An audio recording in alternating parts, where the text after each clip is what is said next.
Over the past 14 years, J.K. Rowling's Harry Potter novels have sold almost 450 million copies, transforming her from struggling writer into the most successful author in the world. But Jo has been unable to share her success with one of the people she cared about most. Mum died when I had just started writing Harry Potter. It's a real regret, actually, that I never even mentioned it to her, that she died without knowing anything about it, something so huge.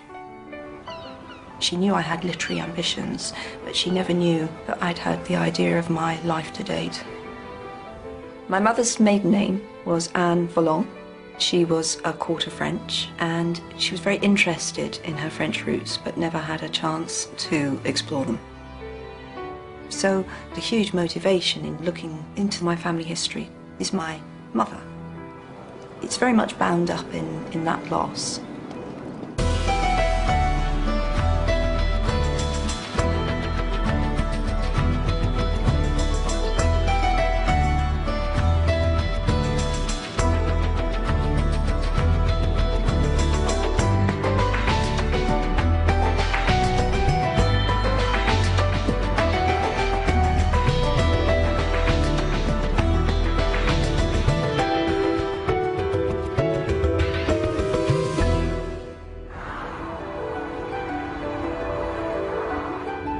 Jo Rowling lives and works in Scotland, but can trace her French roots back 3 generations. My mother's father's father, Louis Volant, married an English woman, and I know the marriage failed. I know something about his war record. He was very brave in the First World War. I don't know all the details, but I know he was awarded the Légion d'honneur. In 2009, Jo herself won the Légion d'honneur, France's highest honor, for her services to world literature. I made my speech in French, and it was an opportunity to speak about Louis. Mon arrière-grand-père était français. Il s'appelait Louis Volant. It was one of the most meaningful awards that I've ever received because of that family connection. But I don't really know where he came from. I don't know what kind of family he came from, and I don't know anything at all about the generations behind him. Jo has decided to start her search into Louis Volant and her French roots in the Scottish capital. I'm going into Edinburgh to see my Auntie Marion, who's staying with friends here, and she's my mum's big sister, and she's the last link to the French family. She was born a Volant, that's her maiden name. Hello! Hi, darling. How are you? Lovely to see you, Katie. Marion Fox is Jo's maternal aunt and the daughter of Stanley Volant, the youngest of 4 children born to Jo's great-grandfather, Louis Volant, and his wife, Lizzie. Right. Marion has brought the family's collection of letters and photos to show Jo. I'm very excited. This is the famous wedding album. So this is your wedding to Les? This is wedding to Les, so this is me with my 18-inch waist. Your 18-inch waist. Hair. Tiny. There's Mum. Oh. Yeah. We had that dress for dressing up. It was pale blue. That's right, yep. Oh. This is Lizzie, your great-grandmother. She was lovely. Was she? She taught me my prayers, she cuddled me. She was a natural grandma. Oh. You know, she was really gorgeous. So Lizzie married Louis. Have you found Louis? Yes, there's some here. Have a photo of Lizzie. Oh my God. He's incredibly handsome, Never isn't he? seen that before. It's gorgeous, isn't he? This is Louis' good conduct certificate. Right. This is from National Service, is it? Yes. And look at this, Jo. Was he Born on your birthday. He was born on the Exactly 31st the of same July. day, yeah. Oh my God. How bizarre. Same date as me and Harry Potter. That's right. And he was born in Paris. In the 10th arrondissement. Wow. And I think this is a photo of his mother. Oh my God. And her name, would you believe, is Salome Chouk. Yeah, So- very strong-featured lady. What do you know about her? Very little. Just that she grew up in the countryside in France. Right. So when did Louis arrive in England, and why did he come to England? We know he came over in the 1890s, and he worked over here as a waiter in place like the Savoy. And he was Classy joints. Oh, classy joints. Classy joints. And that's where he met Lizzie, who was working as a nursery maid for a family off Marble Arch. Oh, wow. Have a look at these. They're all letters that Louis wrote Lizzie over the years, right from when they first met. Wow. They made me cry. They are so lovely. Dearest Lizzie. And everything is, my dearest Lizzie. This was written about 1896. Right. And he was having to go back to Paris to do his national service. Now, darling, just have a little more patience. Think this shall be one of the last letters I am writing to you. So with all my fondest love and kisses to my dearest Lizzie, from your own forever, Louis. P.S. Write soon, Liz. Time will fly now. Now, ta-ta, my love. Oh, it's lovely, isn't it? It's so sweet. And that is Lizzie and Louis' wedding photo. Oh, you can see what they saw in each other. Oh, yes, yeah. She was 25, he was 22. So he was very young, wasn't he? Very young. Now, this one is the first family baby photo taken when Marcel was born. In 1901, I think it was. Right. It's actually very touching because you know the marriage didn't work out. That's right, yeah. So when did Louis leave the family? I don't know. It was always a bit of a mystery.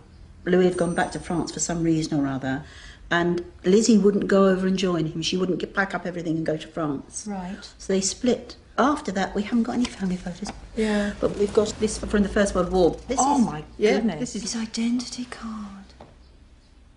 Wow. Wasn't there a photograph of him wearing the Legion d'Honneur? No. This was the only thing we had from his effects that we found. The buttonhole badge of the Legion of Honour, but not the medal. Isn't that wonderful? Gosh. I would love to know what the citation was for him being awarded that medal, because I feel he did something very brave and sadly we don't know what it was. And I'm proud of him. Yeah, me too. Wow. And where is he buried? I don't know where he's buried. We don't know where I don't know anything else, because there was no funeral service that anybody attended that I ever heard of. You see, there's nobody to ask anymore. I'm going to put all these back in here, Joe, and I want you to take them with you. So look after Louis and Lizzie for me. I will read it. Thank you so much. I'll look after them. I feel this weird pull towards Louis. He left France to go to London, a massive city that's also a foreign city, so he's an immigrant. That's very gutsy. And then I found the letters so moving. This very young man writing to his English girlfriend. And Marion's told me he was a waiter and he worked at the Savoy, so I'm going to London.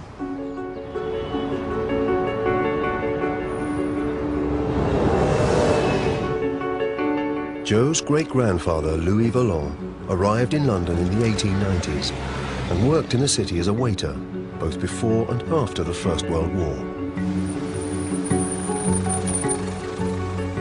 Joe has come to the famous Savoy Hotel on the Strand, where Louis worked in the 1920s.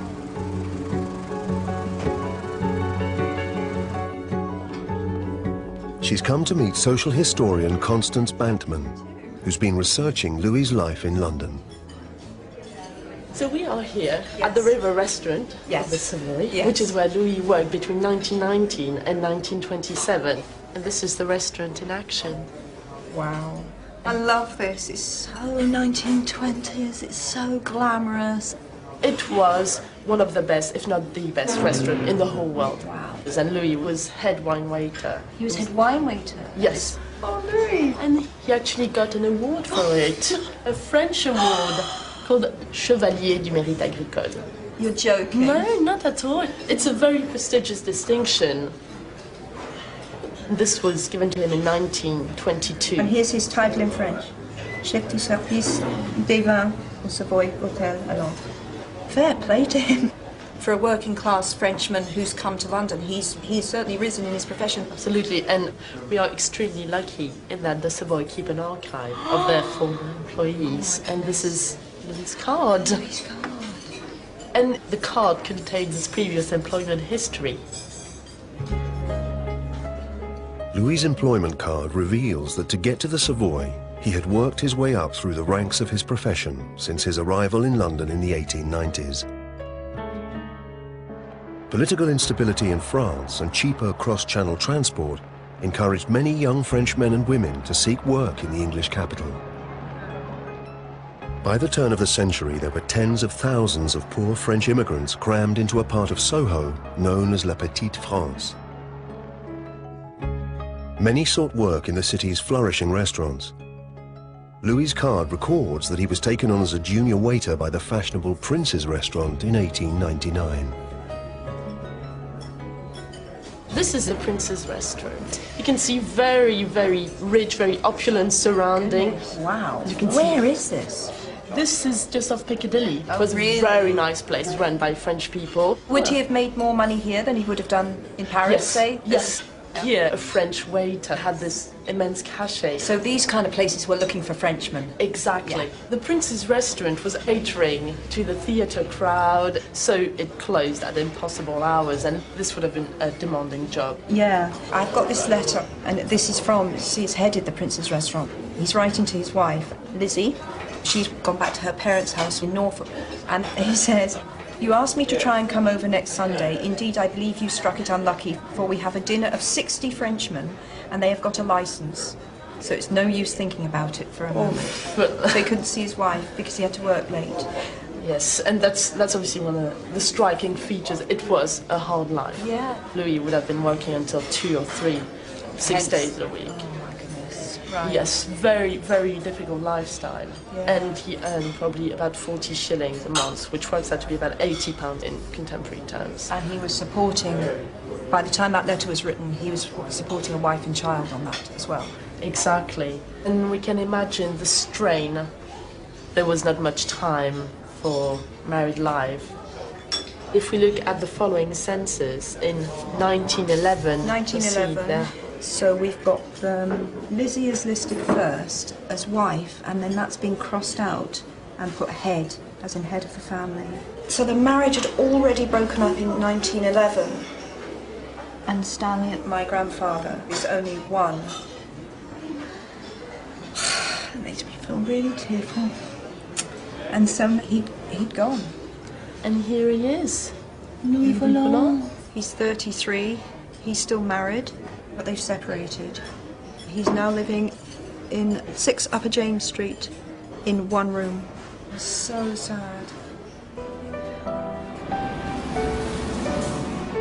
I find what he did, coming across from France as a very young man, and then working his way up to pretty much the head of his profession, admirable, just so admirable. But when I saw the census where they were living apart, I felt like it was happening now. And I think the most poignant moment of all was her writing in, "I am a wife," and someone else crossing that out, "No, you are now the head of the family." You know. And then shortly after that, 1914, Louis was off to war. 3 years after the breakup of his marriage, and 20 years after his arrival in England, Louis Vallon was called up to serve in the French army at the outbreak of World War I. I know that he received the Légion d'honneur for his actions in the First World War, but I don't really know what happened to him.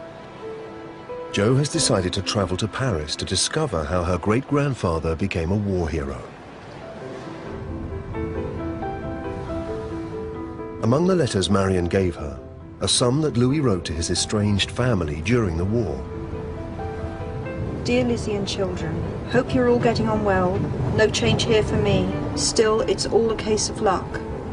Love and kisses to all. From Papa. 1915, which makes him 37, which is quite old to be going off to war. Actually, in that photograph, I think he looks older than 37. It says he was an interpreter, and there's various past stamps, but really nothing else really tells me much more about him or what he got up to.